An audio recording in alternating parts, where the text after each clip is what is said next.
நான் lay out போட்டிருக்கேன். கீழே மெயின் ஃபேப்ரிக் அண்ட் லைனிங் நம்ம மார்க் பண்ணோம் இல்லைங்களா, ஸோ அதை வந்து போட்டிருக்கேன், பின் பண்ணி வச்சுருக்கேன். ஸோ முடிஞ்ச வரைக்கும் நான் கவர் பண்ணியிருக்கேன்னு நினைக்கிறேன். ஸோ கீழே வந்து பார்த்திங்கன்னா இந்த இடத்துல புட்டாஸ் வந்து இந்த ஆங்கிளில் இருக்குது. ஸோ நான் இங்கே பேக் பீஸ் வந்து போட்டிருக்கேன். க்ராஸ் கட்டிங் அப்படின்றனால ஃப்ரண்ட் பீஸ் வந்து பார்த்திங்கன்னா இதுக்கு பேரலாகவே மேலே ஃப்ரண்ட் பீஸ் 2 போட்டிருக்கேன். ஸோ இது வந்து ஒரு சைடு, இது வந்து பார்த்திங்கன்னா ஒரு சைடு. ஸோ ஃப்ரண்ட் பீஸுமே எப்போவுமே போடும்போது நெக்கு இல்லைன்னா ஆமோல் ஏதோ ஒன்று 2 பீஸுக்கும் ஃபேஸிங்கில் வச்சுட்டிங்க அப்படின்னா உங்களுக்கு ஒன்று வந்து ரைட்டுக்கும் இன்னொன்று வந்து லெஃப்ட் சைடுக்கும் வந்துடும். ஸோ அந்த மாதிரி தான் நான் போட்டிருக்கேன். நான் நெக்கு வந்து ஒரே டைரக்ஷன் ஆப்போசிட்டில் இருக்க மாதிரி போட்டிருக்கேன். ஒரு நெக்கு வந்து இந்த சைடு இருக்குது, இன்னொரு நெக்கு இந்த டைரக்ஷனில் பார்த்த மாதிரி இருக்குது. ஸோ தட் ஒன்று எனக்கு ரைட் ஹேண்ட் சைடு, இன்னொன்று வந்து லெஃப்ட் ஹேண்ட் சைடுக்கு வந்து வந்துடும். இது கிராஸ் கட்டிங் அப்படின்றனால எனக்கு நல்லா வந்து இந்த சாரீ ஃபேப்ரிக் எனக்கு எங்கே நல்லா ஸ்ட்ரெச் ஆகுதோ அந்த இடத்துல தான் நான் இந்த 2 பீஸையும் போட்டிருக்கேன். அண்ட் அதுக்கப்புறமா எனக்கு ஸ்லீவ்ஸ்க்கான பார்டர்ஸ் வந்து பார்த்திங்கன்னா எனக்கு இந்த எட்ஜில் வந்துருச்சு. ஸோ நான் இந்த எட்ஜில் வந்து ஸ்லீவ்ஸ்க்கான பார்டர்ஸ் வந்து நான் போட்டிருக்கேன். சாரி, ஸ்லீவ் வந்து நான் போட்டிருக்கேன்.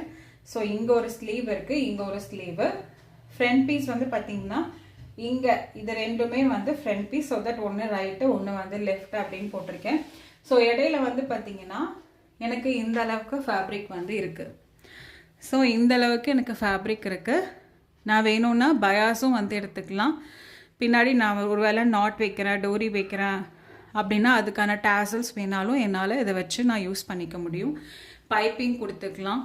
அண்ட் கேன்வாஸ் யூஸ் பண்ணுறதா இருந்தாலும் ஸோ இந்த துணியை வச்சு எனக்கு லைனிங்லேயும் போதுமான அளவுக்கு துணி இருக்குது, சாரீலையும் வந்து போதுமான அளவுக்கு கிளாத் இருக்குது.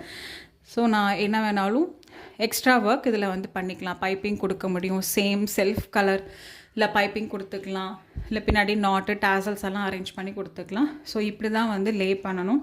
இதில் இனி பட்டி நம்ம துணி எடுக்கணும் இல்லையா. ஸோ பட்டி சாரீலேருந்து 4 பீஸ் எடுக்கணும். ஃப்ரண்ட்டுக்கும் வந்து சாரீ துணி அந்த மொத்தமாக பட்டிக்கு வந்து பார்த்திங்கன்னா வேஸ்ட் பெல்ட்டுக்கு ஒரு சைடுக்கு வந்து 3 or 4 ஃபேப்ரிக்ஸ் வேணும் based on the fabric. So இதுக்கு வந்து 3 இருந்தாவே போதும். ஏன்னா லைனிங்கும் நல்லா கெட்டியாக இருக்குது, சாரியுமே நல்லா கொஞ்சம் கெட்டியாக இருக்குது. அதனால் ஒரு சைடு 3 யூஸ் பண்ண போகிறேன். ஸோ சாரீ துணி வந்து பார்த்திங்கன்னா வெளியில் விசிபிளாக இருக்க சைடு 2 சாரீ துணி, மிடில் வந்து நம்ம லைனிங் வந்து யூஸ் பண்ணிக்கலாம். ரைட்.